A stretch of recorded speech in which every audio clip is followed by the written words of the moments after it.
महाराष्ट्र टाइम्सच्या माय मराठी कला संगम या कार्यक्रमात तुम्हा सर्वांचं पुन्हा एकदा स्वागत आहे आणि या सगळ्या कलाकार दिग्दर्शक आणि गायक मंडळींचं सुद्धा मनापासून स्वागत आहे महाराष्ट्र टाइम्सच्या वतीने। खरं तर दिग्पाल लांजेकर ह्या दिग्दर्शकाचं नाव आपल्या समोर आलं की वेगवेगळ्या आणि भव्य दिव्य अशा सिनेमांची नावं आपल्या डोळ्यासमोर येतात आणि त्याचं चित्रण त्यांनी इतक्या सुंदर पद्धतीने केलेलं आहे की म्हणजे आपल्याला तो अनुभव मोठ्या पडद्यावरच घ्यावा अशाच त्या कलाकृती आहेत। आणखी एक कलाकृती अशी येत्या काळात येणार आहे संत ज्ञानेश्वरांची मुक्ताई आणि त्या निमित्ताने कलाकार मंडळी तंत्रज्ञ मंडळी इथे आलेत आणि आपल्याशी थोडा संवाद साधणार आहेत। सुरुवात खरं तर मी अवधूत गांधी यांच्यापासून करेन कारण आम्ही असं ऐकलं आहे की संत ज्ञानेश्वरांची मुक्ताई या सिनेमात एक सुंदर अभंग तुम्ही गायला आहे, तर मला असं वाटतं की त्या अभंगाने या गप्पांची सुरुवात व्हावी।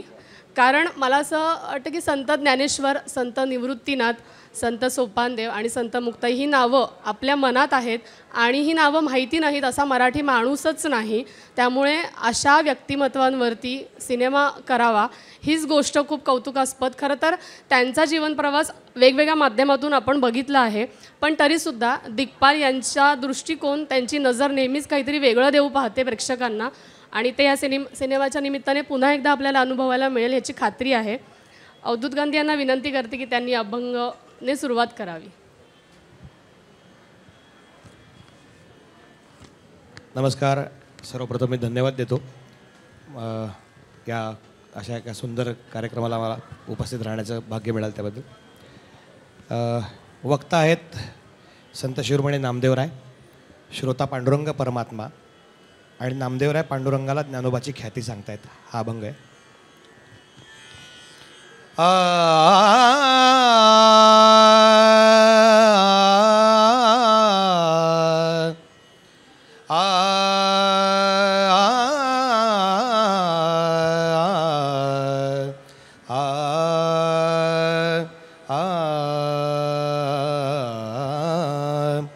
काय सांगू देवा ज्ञानोबाची ख्याती, काय सांगू देवा ज्ञानोबाची ख्याती, काय सांगू देवा ज्ञानोबाची ख्याती।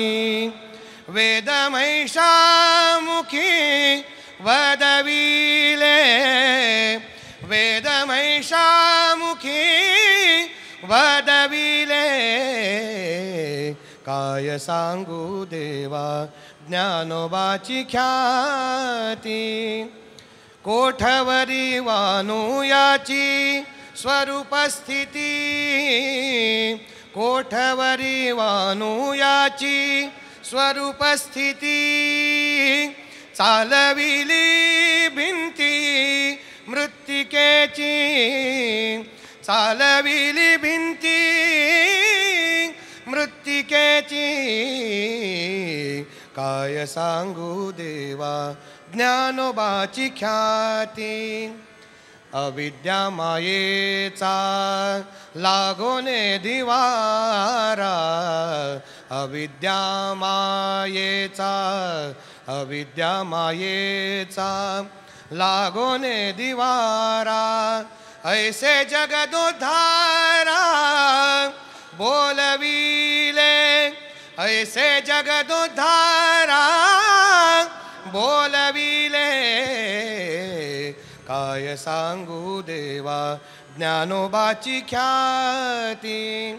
नामा म्हणे याने तारिले पतित, नामा म्हणे याने तारिले पतित, भक्ती केली ख्यात ज्ञानदेवे, भक्ती केली ख्यात ज्ञानदेवे, काय सांगू देवा ज्ञानोबाची ख्याती, ख्याती ख्याती, काय सांगू देवा ज्ञानोबाची ख्याती।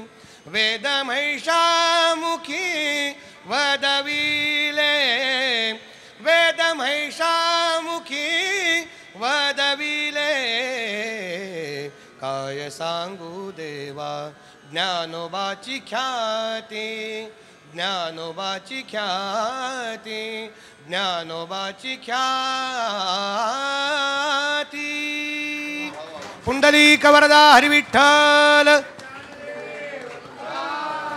पंढरीनाथ भगवान की, माऊली ज्ञानेश्वर महाराज की, जगद्गुरु तुकाराम महाराज की जय, सब संतन की जय, छत्रपती शिवाजी महाराज की जय. धन्यवाद. वा वा, इतकी सुंदर सुरुवात झाली आहे खरं तर गप्पांची. आणि अभंग या प्रकारातच इतका गोडवा आहे आणि तो पहिल्यांदा आम्हाला या सिनेमाच्या निमित्ताने, या सिनेमातला पहिल्यांदा मला वाटतं तुम्ही हा सादर केला असावा. पहिल्यांदा कुठल्या तरी सार्वजनिक प्लॅटफॉर्मवर सादर होतोय संत ज्ञानेश्वरांची मुक्ताई या सिनेमातला अभंग. संत नामदेवरायांनी रचलेला, संत ज्ञानेश्वर माऊलींची महती सांगणारा पहिल्यांदा सादर होतोय. आणि आम्हाला खूप आनंद आहे की तो आमचा लाडका प्लॅटफॉर्म आहे, लाडका मंच आहे, महाराष्ट्र टाइम्सचा माय मराठी कला संगम. आणि सगळ्यांना मुळात ओळख अवधूतची खरं तर करून देतो. अवधूत गायक म्हणून आपल्या सगळ्यांना माहिती आहे, लाडका आहे. त्याची शिवबा राज, युगत मांडली अशी गाणी आपण सगळ्यांनी डोक्यावर घेतली आहेत. पण त्याची ओळख जी आहे, आणि आमचं भाग्य असं आहे की माऊलींनी त्यांच्या घरातला संगीतकार आम्हाला दिला आहे. गांधीवाडा जो आहे, जी माऊलींची पालखी निघाल्यानंतर पहिल्यांदा जिथे थांबते, माऊलींचं आजोळ घर ज्याला म्हणतात, ते गांधी म्हणजे अवधूत गांधी यांचं घर.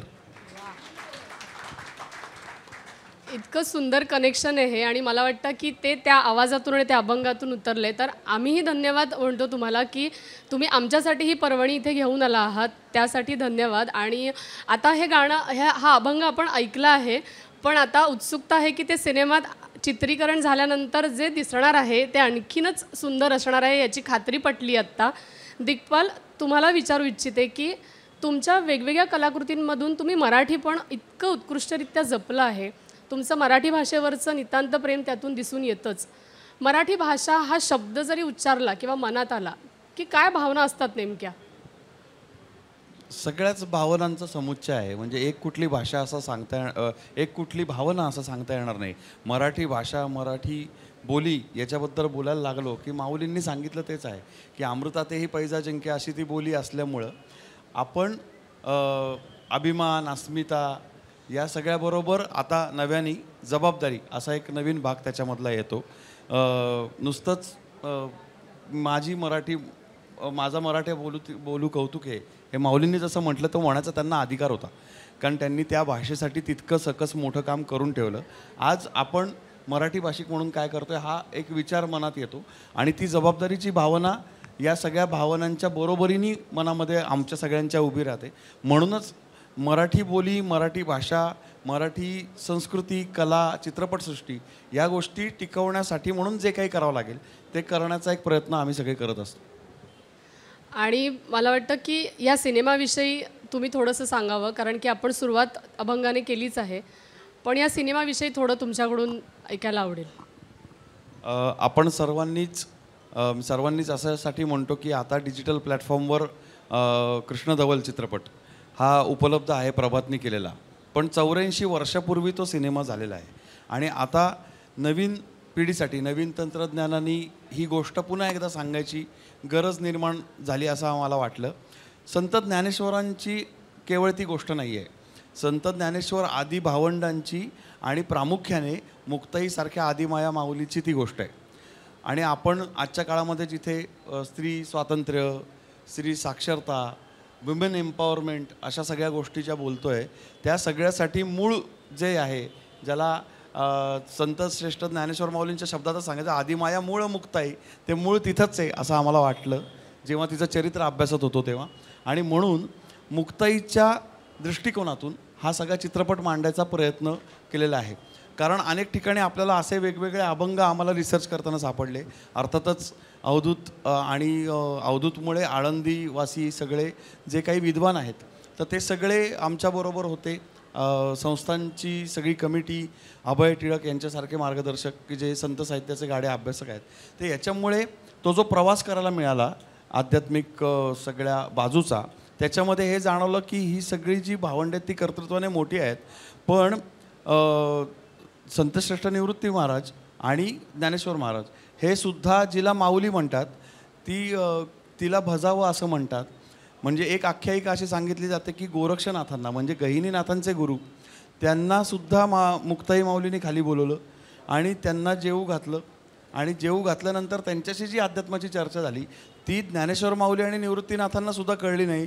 त्याच्यावरती ज्ञानेश्वर माऊलींचा एक अभंग आम्हाला आत्ता असा सापडला की ज्याच्यामध्ये माऊली असं म्हणतात की तुम्ही दोघं जणं म्हणजे मुक्ताई आणि गोरक्षनाथ जे अमृताचं भोजन करत होतात त्याचं खरकटंसुद्धा आम्हाला कळलेलं नाही आहे, तेवढं तू समजावून सांग. आणि एवढी मोठी ती स्त्री शक्तीचं स्वरूप असलेली मुक्ताई ती आजच्या काळात स्वातंत्र्याच्या रूपात मांडावीशी वाटली. तिचं नावच मुक्ताई आहे. म्हणून त्या दृष्टिकोनातून आपण ही कथा नव्याने पाहणार आहोत. तुम्ही आता एक एक गोष्ट जी सांगतायत त्यामुळे उत्सुकता खरंच वाढली आहे सिनेमाविषयी. अजय, तुम्हाला विचारेन की तुम्ही आत्तापर्यंत वेगवेगळ्या चरित्र भूमिका केलेल्या आहेत आणि संत ज्ञानेश्वर यांच्या जीवनावर आधारित एका मालिकेतही तुम्ही होतात. तर भूमिकेविषयी तुम्ही कितपत सांगू शकणार आहात सिनेमाच्या मला माहिती नाही, पण सांगितलं तर आवडेल. पण एकूणच चरित्र भूमिका आणि त्यातही अशा प्रकारचा सिनेमा की जी नावं आपल्या मराठी माणसाच्या अगदी जवळची आहेत, तर त्या अनुभवाविषयी ऐकायला आवडेल. नमस्कार सर्वांना. खरं तर काही गोष्टी या प्रश्नामुळे थोडंसं मन मागे गेलं अनेक वर्षांपूर्वी की जेव्हा मी आणि दिग्पाल एकत्र काम करायला सुरुवात केली तर मला असं वाटतं की आमचं बोलणंही याच्या आधी झालं होतं की एक पूर्वी म्हणजे त्यांनी आत्ता उल्लेख केला त्याप्रमाणे कृष्णधवल चित्रपट जेव्हा जेव्हा होते तेव्हा तेव्हा आपण जर ते चित्रपट सोशल मीडियावरती काढून बघितलेत ना तर तुम्हाला कळेल की त्या चित्रपटांमध्ये बऱ्यापैकी सिमिलर कास्ट आहे. तर आम्ही कायम असं बोलायचो आणि नंतर आम्हाला त्याबद्दल खरंही वाटायला लागलं की पूर्वीची एक अख्खी पिढी एका विशिष्ट कार्यासाठी जन्माला आली आणि ते कार्य त्यांच्या हातनं घडलं.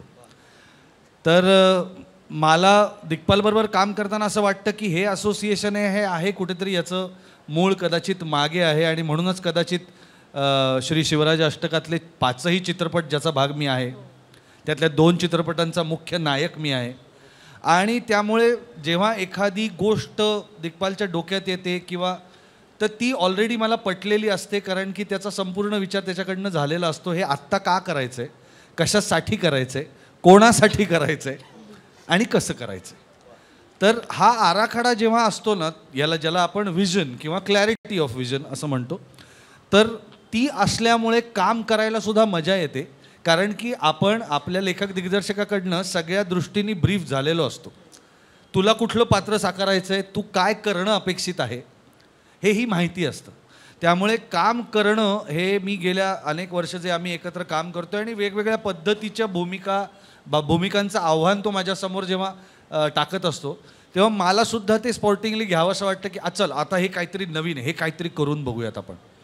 आणि ह्या चित्रपटाबद्दल बोलायचं झालं तर खरं तर मी खूप भाग्यवान समजतो पुन्हा एकदा. जशी ती पिढी एक भाग्यवान होती तशी या पिढीतला मी भाग्यवान असा एक अभिनेता आहे की ज्याला हे वेगवेगळ्या प्रकारच्या भूमिका वेगवेगळ्या छटा असलेल्या भूमिका करायला मिळत राहतील. आणि याचं कारण असं आहे की मला ह्या गोष्टीचं खूप छान वाटलं फिलिंग. माझा आजोळही आळंदी आहे त्यामुळे लहानपणापासून माऊलींच्या समाधीच्या इथे मी इतक्या वेळ बसलेलो आहे तेव्हा माहिती नव्हतं ही काय ग्रेटनेस आहे.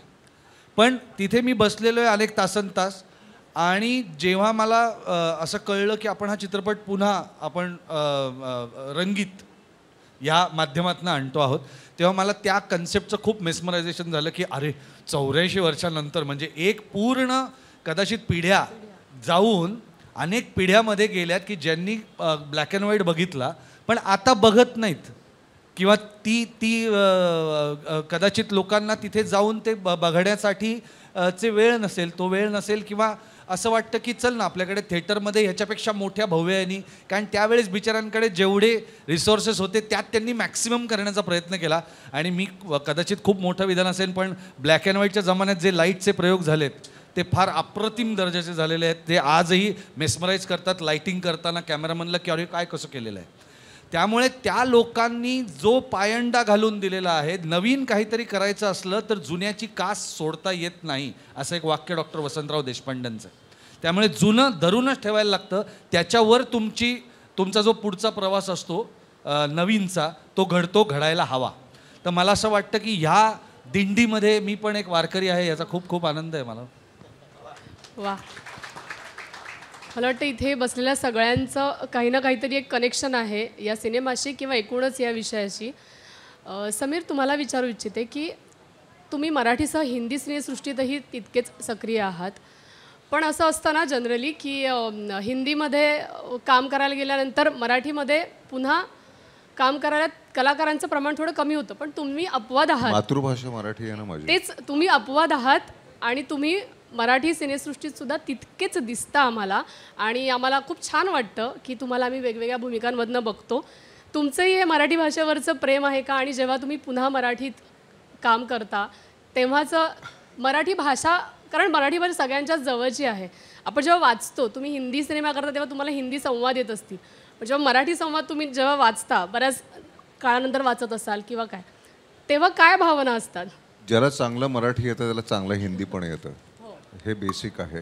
आणि मी सगळ्यात जास्त चापटा खाल्ल्यात की चुकीचं मराठी बोललो की आई पहिली चापट मारायची. त्यामुळे ती संस्कृती म्हणता येईल किंवा ती भाषा शिकवली गेली आहे की चुकीचं नाही बोलायचं आहे ना. आपली भाषा आहे ती व्यवस्थित बोलायची. त्याला स्लँग करणं खूप सोपं आहे, त्याला स्लँग करणं भयंकर सोपं आहे, पण मूळ भाषा ही चांगली बोलता आली पाहिजे. हे आईमुळे मला त्या चापट अजूनही आठवते की फट करून चापट बसायची मला. तर मला दोन्ही ह्याच्यामध्ये फरक नाही जाणवत. मराठीमध्ये पंक्तीमध्ये आपण जेवायला बसतो आणि हिंदीमध्ये आपले आपले डबे येतात. हा बेसिक फरक आहे की आपण डबा वाटतो एकमेकांना की मी घरनं ही भाजी आणली आहे, की आपण एकत्र बसून तिथे 4 भाज्या येतात पण तुम्ही एकटे जेवत असता, तुम्ही एकत्र कधी जेवत नसता. तर तो एक कल्चरल म्हणता येईल किंवा रादर त्या स्केलचा एक भाग आहे. पण मला स्वतः विचारलं तर मला दोन्हीमध्ये फार काही फरक जाणवत नाही. शेवटी तुमच्यावर आहे सगळं. त्यामुळे इथे आल्यानंतर दिग्पाल आम्ही एकत्र जेवतो, तिथे मी व्हॅनिटीमध्ये एकटा जेवतो, मी आणि माझं मेकअप मॅन असतं मॅक्सिमम. तर असं काही फार काही फरक नाही आहे. तुमचं या सिनेमाशी असलेलं नातं त्याविषयी ऐकायला खूप हां चालेल ना. विठ्ठलपंत करतोय मी आणि त्या काळातले म्हणजे आजही आई वडील तसे आहेत जे आपल्या मुलांसाठी खूप वेगवेगळ्या पद्धतीने त्याग करतात. ते मुलांना कळायला आयुष्य जातं, पण तेव्हा त्या छोट्याशा वयामध्ये त्यांनी केलेला त्याग हा फार मोठा होता. म्हणजे आता कित्येक वेळा तुम्ही तुमच्या आईवडिलांनी केलेलं त्याग कळायला ते गेल्यानंतर तुम्हाला जाणवतं की माझ्या आईवडिलांनी किती त्याग केलेत. पण तो जो त्याग आहे तो फारच मोठा आहे.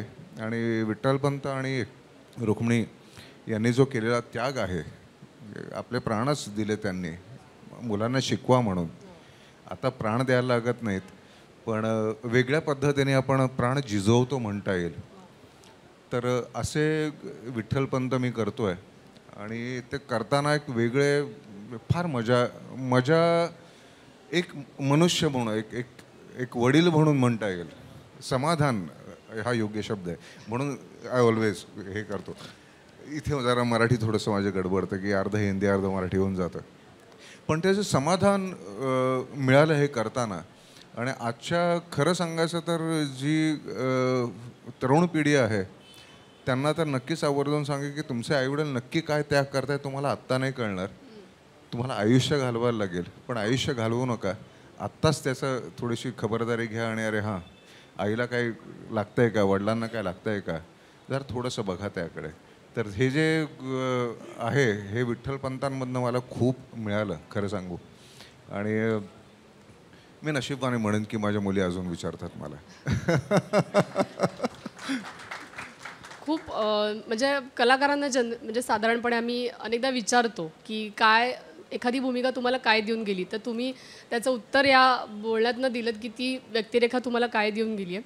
स्मिता, तुम्हाला विचारेन की आत्ता मी समीर यांना विचारलंच की मराठी संवाद तू अनेक वर्ष मालिका करते आहेस, वेगवेगळ्या कलाकृतींमध्ये आहेस, पण जेव्हा मराठी भाषेत संवाद येतात तेव्हा भूमिका वेगवेगळ्या असतात. तर त्यावेळी मराठी भाषेकडे बघण्याचा किंवा मराठी भाषेचा अभ्यास तुझा कसा असतो? कारण माध्यम जेव्हा बदलतं तेव्हा त्याचासुद्धा सूर थोडासा बदलतो. तर तेव्हाचा तसा तू अभ्यास का करते? मी हा प्रश्न यासाठी विचारते की आत्ता 2 दिवसांनीच मराठी भाषा गौरव दिन आहेच आणि आपण सगळेच जण मराठी भाषेचे, आपलं क्षेत्रच असं आहे की आपलं तेच माध्यम आहे. तर त्या अनुषंगाने मला तुला विचारावंसं वाटेल की कसं तू करतेस, कारण वेगळे माध्यमं आणि पुन्हा वेगळा लहेजा असतो कधी कधी वेगळ्या व्यक्तिरेखांनुसार. आत्तापर्यंत मालिकांमध्ये भरपूर काम केलं मी, आणि मालिकांमध्ये काम करत असताना खरं सांगायला गेलं तर खूप साधे संवाद असतात. तिथे फार काही तुम्हाला कसरत लागत नाही. जे सोप्या साध्या शब्दांमध्ये पोचवू शकतो तसे ते संवाद असतात. पण हो, दिग्पालबरोबरच जेव्हा मी माझी संत ज्ञानेश्वरांवरची मालिका केली त्या वेळेला, किंवा मग बाजीराव मस्तानी करत होते, श्रीमंत पेशवा बाजीराव मस्तानी, त्यामध्ये काशीबाई करत असताना, उमाबाई करत असताना, त्यावेळेला मात्र असं झालं की हो, भाषेचा एक वेगळ्या प्रकारे अभ्यास करावा लागतो. त्या काळचे शब्द, आताचे शब्द, आणि त्यामध्ये परत कॅरेक्टर उभं करत असताना आपण कुठल्या गोष्टीवर किती जोर द्यायचा, किंवा तुमच्या कॅरेक्टर्समध्ये ते येताना जेव्हा तुम्ही ते कॅरेक्टर बोलतोय तर ते संवाद न म्हणजे ते फक्त डायलॉग्स न वाटता ते आपण बोलतोय, ते संवाद आपण प्रेक्षकांपर्यंत पोचवतोय, हे खूप सहज वाटलं पाहिजे. आणि त्यासाठी कायम एक टेन्शन असायचं. पण मी आधीची जी कामं केली ना, ते मी म्हणेन की मी माझा विचार करून एक साधारणपणे मला काय वाटतं हा मी विचार केला. पण खऱ्या अर्थानं भाषेवर, संवादांवर काम कसं करायचं हे मी ज्ञानेश्वर माऊलीच्या वेळेला शिकले, आणि तेव्हा दिग्पालच दिग्दर्शक होता. तिथे त्यांनी मला खऱ्या अर्थानं एक वेगळ्या प्रकारे ओळख करून दिली की आपल्याकडे ज्या वेळेला स्क्रिप्ट येते तेव्हा त्या स्क्रिप्टचा अभ्यास कसा करायचा, त्यावर म्हणजे ते वाचन केल्यानंतर ते किती वेळा वाचायला हवं, त्यानंतर त्यातले उच्चार कसे असायला हवेत, आणि ते कसं पोचवायला हवं, ते पोचवणं खूप महत्त्वाचं असतं. आणि ते पोचवण्यासाठी तुम्हाला वाक्य बोलून नाही टाकायचे, ते पोचलं पाहिजे. ते पोचण्यासाठी काय काय कसं इफेक्टिव्ह होतं. बरेच मोठे अभिनेते जे असतात ना, ह्या ट्रिक्स तुम्हाला शिकवून नाही आहेत, पण काही तंत्र, आमचे गुरुजी म्हणतात असं की काही तंत्र हे तुम्हाला शिकावं लागतं, तुम्हाला माहीत असणं गरजेचं असतं. आणि हे मला अजिबात माहीत नव्हतं. पण त्या सिरियलच्या निमित्तानं आम्ही भेटलो. मग त्यानंतर सुभेदारच्या वेळेला एक वेगळाच लहेजा होता बोलण्याचा. त्यावेळेला आम्ही जी सुरुवातीला प्रॅक्टिस केली आणि खूप खूप वाचन केलं आम्ही. मग आमचे जे गुरुजी आहेत शामराव जोशी, प्राध्यापक शामराव जोशी, मी त्यांच्याकडे जाऊ लागले. त्यांनी खूपशा गोष्टी सांगितल्या की कॅरेक्टर जेव्हा तुला उभं करायचं आहे तर तू आधी काय वाचन कसं करशील इथपासून वगैरे. आणि मग तो माझा अभ्यास सुरू झाला. त्यामुळे मी अभिनेत्री म्हणून काम करत होते, मी सहज मला जे येत होतं ते मी करत होते, ते उमटत होतं. पण ज्यावेळेला विचारपूर्वक आपण एखादी गोष्ट करतो आणि मग त्यातून जे वेगळे परिणाम होतात ते फार महत्त्वाचे असतात.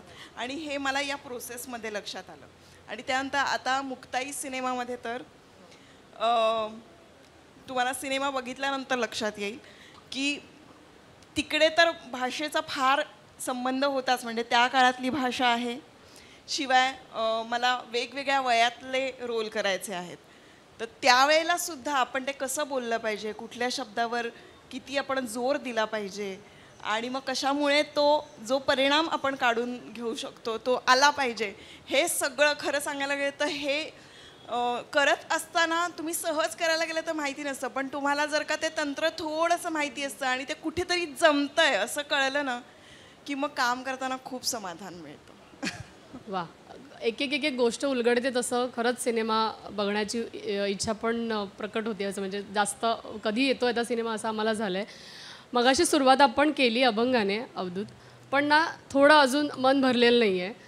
तर मगाशी दिग्पाल यांनी उल्लेख केला तुमच्या दोन तीन गाण्यांचा, त्यातलं एक गाणं आहे युगत मांडली, तर ते थोडं 2 ओळी आम्हाला ऐकवलं तर खूप आवडेल. नक्कीच, मलाही आवडेल. मला मुळात त्याआधी थोडी पार्श्वभूमी सांगायची. हो. जसं शिवराज अष्टकाचा संकल्प केला, त्यामधले 2 दंडक, त्यातला एक दंडक म्हणजे जगद्गुरू तुकाराम महाराजांचा एकतरी अभंग असला पाहिजे चित्रपटात, प्रत्येक चित्रपटात. कारण जगद्गुरू तुकाराम महाराज आणि छत्रपती शिवाजी महाराज हे महाराष्ट्राचं भक्तिशक्तीचं अद्वैत आहे. त्याचप्रमाणे आपण या मराठी भाषा, मराठी संस्कृती या सगळ्या मराठीपणाबद्दल बोलतो. मी एक कायम गोष्ट अभिमानाने माझ्या प्रत्येक मंचावर सांगतो कार्यक्रमाच्या माध्यमातून, की आपल्या मराठी मातीमध्ये, मराठी भाषेमध्ये लोकसंगीताचे जेवढे प्रकार आहेत तेवढे जगातल्या कुठल्याही भाषेत, कुठल्याही प्रांतात नाही आहेत. अगदी छाती ठोकपणे मी सांगतो. इतके प्रकार आपल्याकडे आहेत आणि त्यातले बरेचसे लोककला प्रकार लुप्त होत चाललेले आहेत. अनेक कारणं असतील त्याच्यामागची, पण मग दिग्पालचा प्रयत्न तो आहे की त्यातले पुढच्या पिढीला कळावं की बाबा भारूड म्हणजे काय आहे, गोंधळ म्हणजे काय आहे, तुंबडी म्हणजे काय आहे, मर्याई म्हणजे काय आहे. हे वेगवेगळे प्रकार आता ते बघायला मिळणार नाहीत, प्रत्यक्ष ती लोकं बघायला मिळणार नाहीत काही काळानंतर, पण ह्या माध्यमातून ते प्रकार, लोककला प्रकार जिवंत राहतील. आणि माझ्या महत्भाग्याने मला जवळजवळ गेली 25-30 वर्ष डॉक्टर रामचंद्र देखणे सरांबरोबर मी संपूर्ण महाराष्ट्र फिरलो. जवळजवळ 2000 प्रयोग भारुडांचे त्यांच्याबरोबर मी केले. आता सर निवर्तल्यानंतर त्यांचा मुलगा, आता जो भावार्थ देखणे, आता आळंदी देवस्थानचा ट्रस्टी पण आहे तो, आम्ही सरांच्या निधनानंतर परत भारूड नव्याने पारंपरिक शुद्ध सांप्रदायिक भारूड, बरं भारुडामध्ये पण प्रकार बऱ्याच प्रकारचे आहेत की संतांनी जे घालून दिलेला दंडक आहे, संतांनी घालून दिलेला मार्ग, त्या पद्धतीने सादर होणारं भारूड आणि जरा थोडं ग्रामीण लेवलला वेगळ्या पद्धतीने सादर होणारं भारूड. तर आम्ही पारंपरिक पद्धतीचं भारूड सादर करतो. युगत मांडली हे भारूड आहे, हा कला प्रकार. आणि बहिर्जी नाईक आपल्याला माहिती आहेत की ते काय म्हणजे त्यांच्याविषयी जेवढं बोलावं तेवढं कमीच आहेत. मग त्यांनी त्यांच्या माध्यमातून हे वेगवेगळे प्रकार, मग हे भारुडातनं बहिर्जी नाईक सांगतायत की राजांनी काय युगत मांडली. आणि ते गाणं दिलं पण दिग्पाल सरांसाठी खरं तर टाळ्या झाल्या पाहिजेत, कारण चित्रपटांमध्ये जी सगळी गाणी तुम्हाला आवडतात, तुकाराम महाराजांचा अभंग सोडून जेवढी सगळी गाणी आहेत ती दिग्पालने लिहिलेली आहेत. आणि ती लिहिली म्हणजे कशी लिहिली आहेत की असं कोणीतरी कानात सांगताय आणि ते लिहिता येतं. मी स्वतः साक्षीदार आहे त्या गोष्टीचा. आणि हे केव्हा होऊ शकतं की एखाद्या विषयात जेव्हा तुम्ही अति खोल बुडालेले असतात तेव्हा असे मोती हाताला लागतात. तर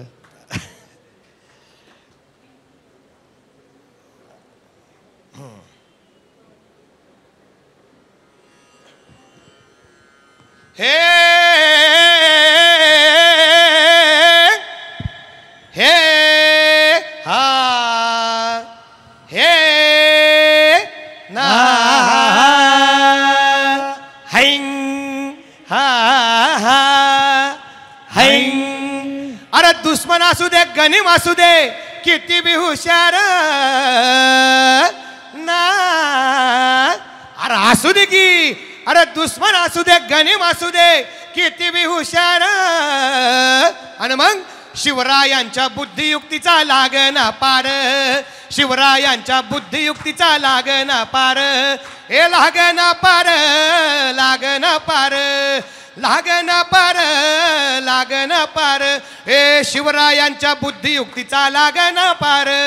हा अहो काय सांगता नाही, अरे मग काय गड्या हो, हैंग तो बसला हाय ना गनीम खाली, येडा मांडून लई येळ झाली, आणि मुघलांनी नजर वाकडी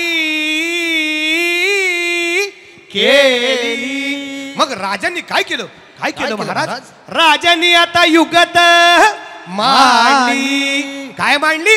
अरे युगत मांडली. हैंग युगत मांडली, युगत मांडली, युगत मांडली, युगत मांडली, युगत मांडली, राजन युगत मांडली, युगत मांडली, राजन युगत मांडली. बघा बघा बघा युगत मांडली, राजांनी आता युगत मांडली, शिवरायांनी युगत मांडली, महाराजांनी युगत मांडली, अशी ही युगत राजांनी मांडली. पंताची जुबान राजांनी धाडली, सिद्धीच्या खेम्यात गडबड झाली, पंत तो जिभेनं गोंधळ घाली. शिव बसवत भेटाया येणार सुलूक होणार हो, शिव बसवत भेटाया येणार सुलूक होणार हो, हे शिव बसवत भेटाया येणार सुलूक होणार हो. अरे देवा, नाईक सुलूक होणार. आता राजांच्या मनीचं कुणाला ठाव? हा तुम्हाच ती ठाव नाही असं झालंय होय नाईक? अरे खरंच नाही, मला फक्त एवढंच ठाव की बघा बघा बघा युगत मांडली, राजांनी आता युगत मांडली, शिवरायांनी युगत मांडली, आता महाराजांनी युगत मांडली. धन्यवाद. वा, संपू नये असं खरं तर वाटत होतं. पण अवधूत, तुम्हाला विचारायचं आहे की शौर्यगीतं, भक्तिगीतं, अभंग, भारूड ह्या काव्यप्रकारांवर तुमचा हातखंड आहे असं म्हणायला हरकत नाही खरं तर. पण इतकी मराठी भाषा आपली समृद्ध आहे की या सगळ्या प्रकारांच्या निमित्ताने तुम्ही त्या शब्दांच्या अधिकाधिक जवळ जाता. जेव्हा एखादं गाणं गायचं असतं तेव्हा म्हणजे काव्य प्रकार वेगवेगळे गायचे असतात तेव्हा त्या शब्दांना समजून घेणं सुद्धा तितकंच महत्त्वाचं असतं. ती तुमची प्रक्रिया कशी असते? अर्थात त्या शब्दांमध्येच तो भाव दडलेला असतो. मी फक्त मध्ये इंटरप्ट अशासाठी करतो की संत ज्ञानेश्वरांची मुक्ताई हा संगीतमय चित्रपट असणार आहे. त्यात माऊलींचे एकूण 8 अभंग आहेत आणि मुक्ताईंचे 4 अभंग आहेत. असे एकूण 12 अभंग आपल्याला अनुभवायला मिळणार आहेत आणि त्याचं संगीत हे वारकरी पारंपरिक पद्धतीनं जसं आपण वारीमध्ये ऐकतो, दिंडीमध्ये ऐकतो, त्या सगळ्या ज्या हजारो वर्ष चालत आलेल्या चाली आहेत त्या निमित्ताने परत एकदा पुनरुज्जीवित करायचा आम्ही प्रयत्न केला आहे. आणि याचं सगळं संगीताचं श्रेय हे आम्ही त्याला माऊली म्हणतो म्हणून अवधूत गांधी यांना जातं.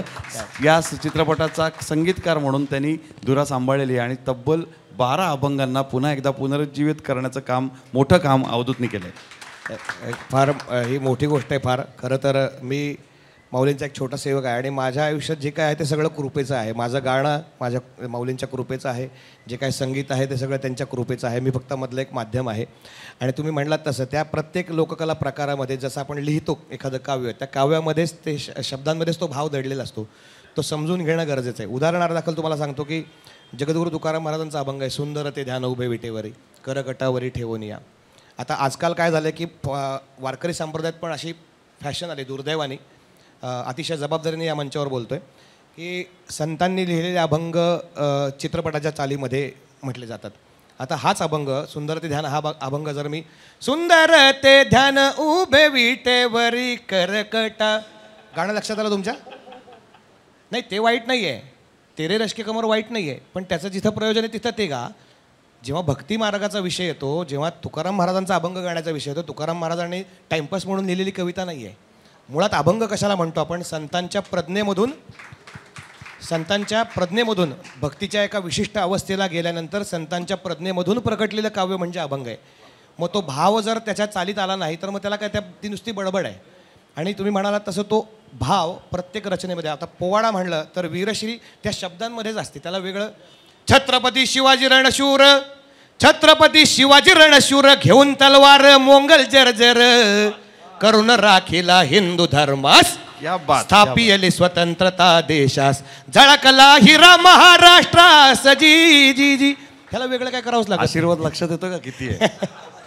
आणि माझ्या म्हणाल तर माझ्यावरती माऊलींची अखंड कृपादृष्टी, त्यामुळं लहानपणापासून या वेगवेगळ्या परंपरेतल्या सगळ्या महान विभूतींचा परिस्पर्श मला झाला. लहानपणापासून आळंदीला नरसिंह सरस्वती स्वामी महाराजांच्या मठात मी वाढलो. जे काय गाणं आहे ते महाराजांच्या सेवेतनं मिळालं. रामचंद्रबुवा कराडकर जे करवीर पीठाचे शंकराचार्य होते, परमपूज्य शंकराचार्य, त्यांची नारदी कीर्तनं मठामध्ये व्हायची. अतिशय घरंदाज गायकी आणि ओघवत्या शैलीत निरूपण, ते कानावर पडत पडत लहानाचा मोठा झालो. वारकरी कीर्तन ऐकत ऐकत मोठा झालो. एकीकडं हे बाजू होती, एकीकडं शाहिरी परंपरेतले नानिवडेकर, शाहीर जे महादेवराव नानिवडेकर होते त्यांच्या परंपरेतले त्यांचे पुतणे आळंदीत वास्तव्याला होते. आम्ही त्यांना आजोबा म्हणायचो. त्यांनी ज्ञानेश्वर महाराजांचं संपूर्ण जीवनचरित्र पोवाड्यांमध्ये लिहिलेलं आहे. ते जेव्हा योग येईल तेव्हा ते प्रकाशित येईल. आणि त्यांचे सुपुत्र शाहीर गुरुप्रसाद नानिवडेकर, त्यांच्या माध्यमातून मला शाहिरी परंपरेचे हे मिळाली. आपल्या महाराष्ट्राचे लोककला रत्न आपण ज्यांना म्हणतो, विठ्ठल महाराज भोकसे आणि केशवराव बडगे, ही 2 महाराष्ट्राची लोककला रत्न आहेत. केशवराव बडगे गुरुजींबरोबर अनेक कार्यक्रमांच्या माध्यमातून मला त्यांच्याबरोबर साथ करायला मिळाले. त्यांच्याकडून लोकसंगीताचं एक वेगळं मला दालन खुलं झालं. विठ्ठल महाराज भोकसे भारुडातलं फार मोठं नाव होतं, त्यांच्याकडनं भारुडांचं मिळालं, देखणे सरांकडं, असं वेगवेगळ्या ह्याच्यातनं मला मिळत गेलं. आणि माझ्या आईचं माहेर पंढरपूर आहे, रुक्मिणीचे पुजारी, उत्पातांचं, ज्ञानोबा उत्पात आपल्याला माहिती आहेत, लावणी सम्राट. तर अशा सगळ्या इकडनं आलेल्या गोष्टींचा तो सगळा प्रसाद माझ्या आयुष्यात आहे. आणि अर्थात दिग्पालबरोबर काम करताना तो स्वतःबरोबर असतो प्रत्येक वेळेस.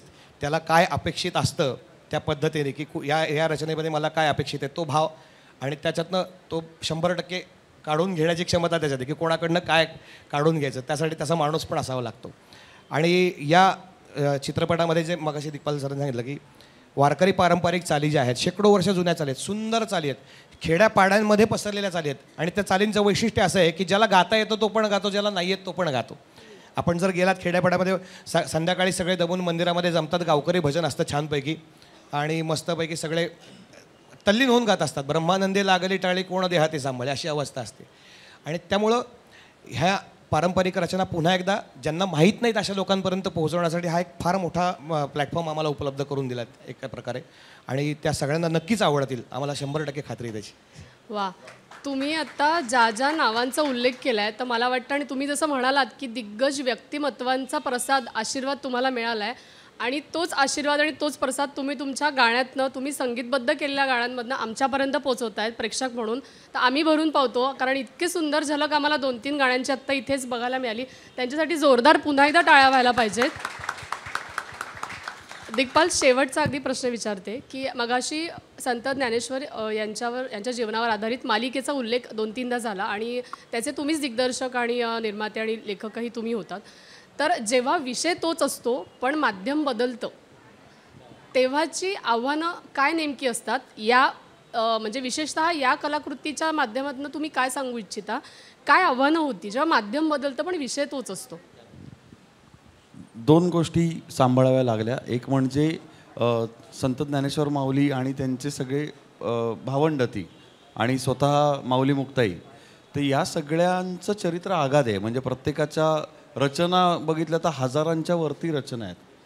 तर या प्रत्येकाचं काम फक्त 2 तासात बसवणं या चौघांचं मिळून, आणि त्यातही मुक्ताई हा खरं तर आमचा विषयवस्तू मुक्ताई होती.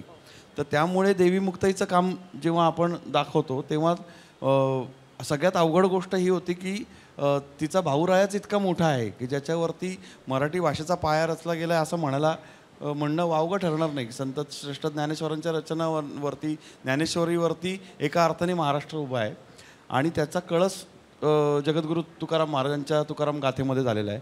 तर जेव्हा साहित्याबद्दल आपण बोलतो, मराठी भाषेबद्दल बोलतो, तर हे कधीच न टाळता येणारी नावं आहेत. तर अशावेळी संत श्रेष्ठ ज्ञानेश्वरांचं चरित्र कुठल्याही प्रकारे मुक्ताईपेक्षा त्या मांडणीमध्ये जड होणार नाही, हा सगळ्यात मोठा आव्हानाचा विषय होता. त्यामुळं खूप काम त्याच्यावरती करावं लागलं. अर्थातच अभयराव टिळकांसारखे खूप चांगले मार्गदर्शक आम्हाला मिळाले, ज्यांचा संत साहित्याचा खूप मोठा गाढा अभ्यास आहे, आणि स्वतः संस्थान आमच्याबरोबर होतं.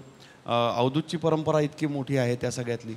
तर त्यामुळं ते तसं बघता बघता तो करून घेतला गेला आमच्याकडनं, असं म्हणतो सिनेमा. तर त्याच्यामध्ये जेव्हा केल्यानंतर आता आम्ही बघतो तेव्हा असं होतं की अरे बापरे, हे आपल्याकडनं घडलं कसं?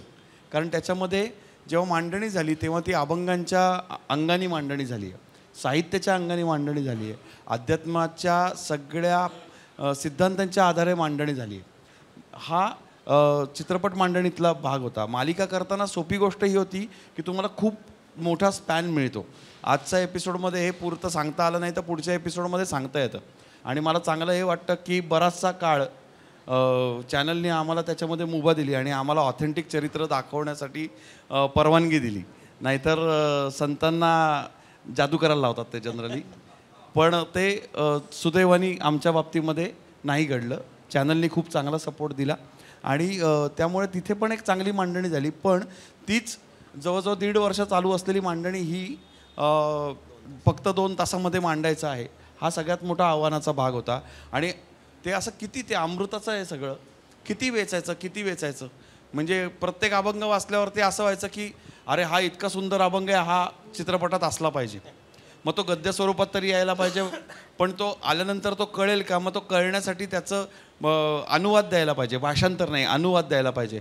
आणि मग त्याच्यासाठी तो वेळ जो मिळतोय तो तेवढा मर्यादितच वेळ मिळतोय. अशी गडबड होऊन जायची की किती वेचायचं त्यातनं, किती सुंदर कण आहेत ते सगळे, ते वेचून आपल्याला आपल्या लोकांपर्यंत, पुढच्या पिढीपर्यंत तर द्यायचे आहेत, कारण त्यांच्या तंत्रज्ञानात आपल्याला ती गोष्ट सांगायची.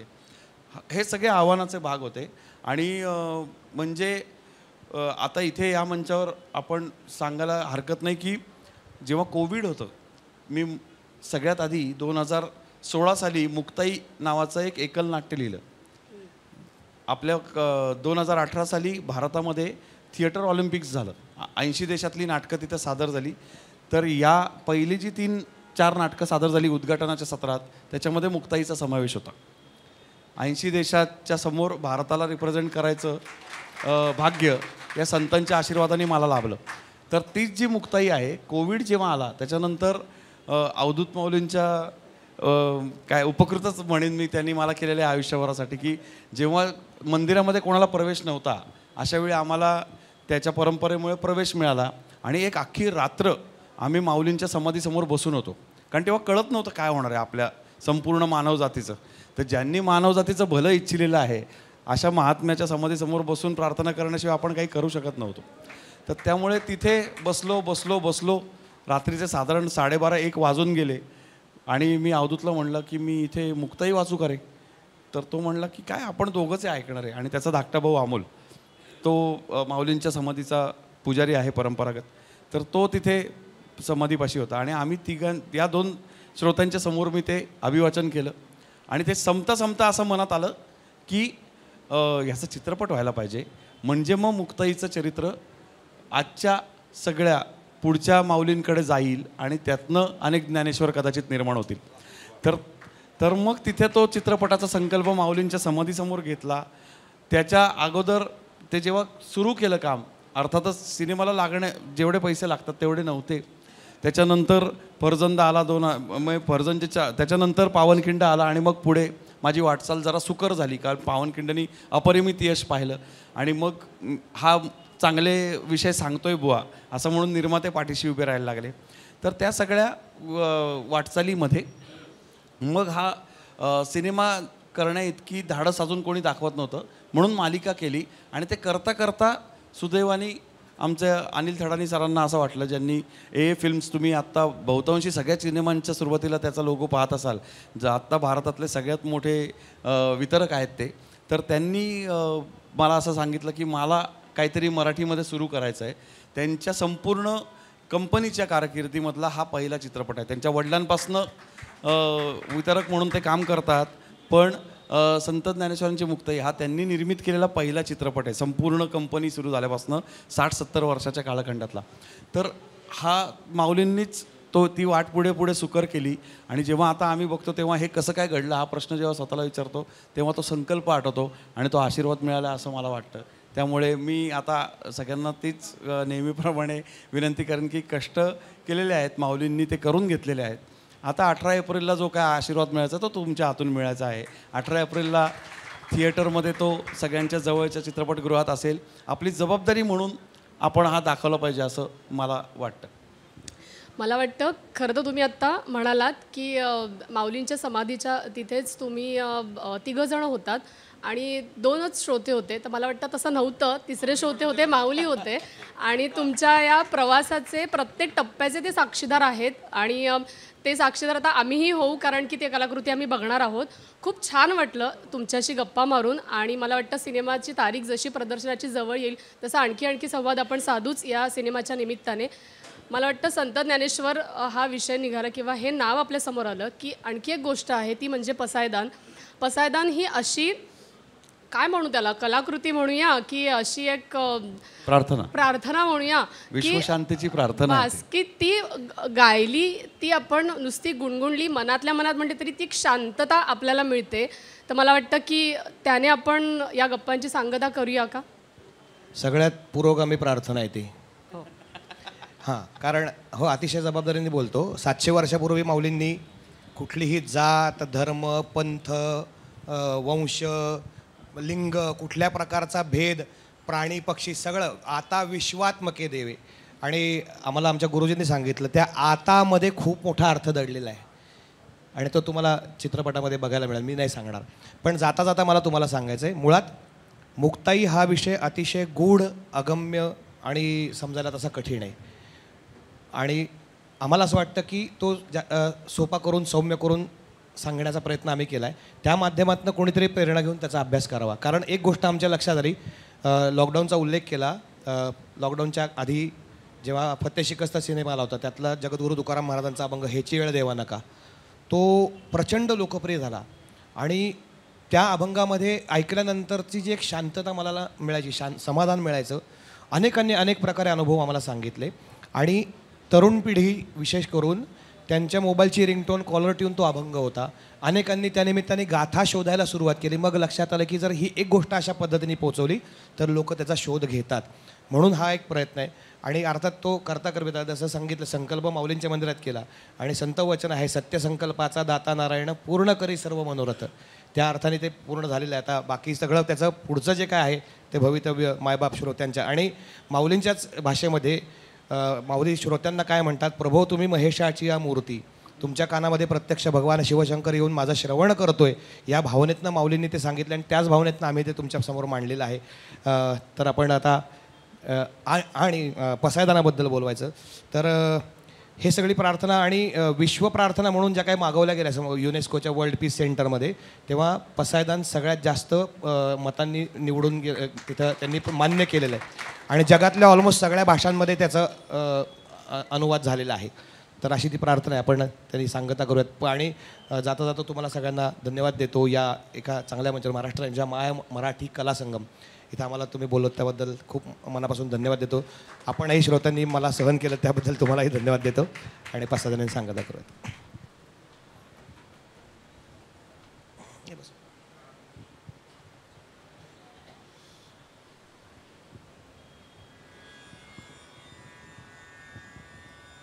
आता विश्वात्मके देवे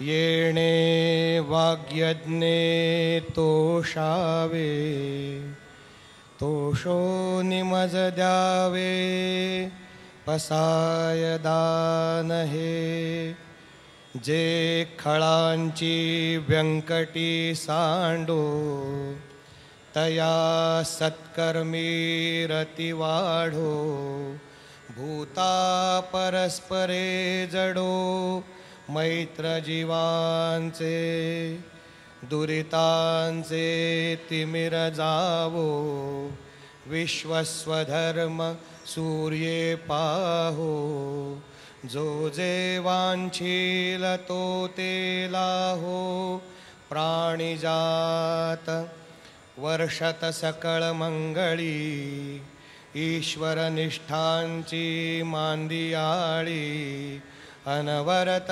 भूमंडळी भेटतू भूता, चला कल्पतरूंचे आरव, चेतना चिंतामणींचे गाव, बोलते जे अर्णव पियुषांचे, चंद्रमे जे अलांछन, मार्तंड जे तापहीन, ते सर्वाही सदा सज्जन, सोय रे होतु किंबहुना सर्वसुखी, पूर्ण होवो नीतिही लोकी, भजिजो आदिपुरुषी अखंडित, आणि ग्रंथोपजीविये विशेषी लोकीये, दृष्टादृष्ट विजये हो आवेजी, येथ म्हणे श्री विश्वेश्वरावो, आ होईल दान पसावो, येणेवरे ज्ञानदेवो सुखिया झाला, येणेवरे ज्ञानदेवो सुखिया झाला, येणेवरे ज्ञानदेवो सुखिया झाला. पुंडलीक वरदा हरी विठ्ठल, श्री ज्ञानदेव तुकाराम, पंढरीनाथ भगवान की जय, माऊली ज्ञानेश्वर महाराज की जय, जगद्गुरु तुकाराम महाराज की जय, सब संतन की जय, छत्रपती शिवाजी महाराज की जय. धन्यवाद. संत ज्ञानेश्वरांची मुक्ताई या सिनेमाला खूप खूप शुभेच्छा महाराष्ट्र टाइम्स तर्फे आणि प्रेक्षकांतर्फे खूप खूप शुभेच्छा. खूप खूप धन्यवाद. रामकृष्ण हरी.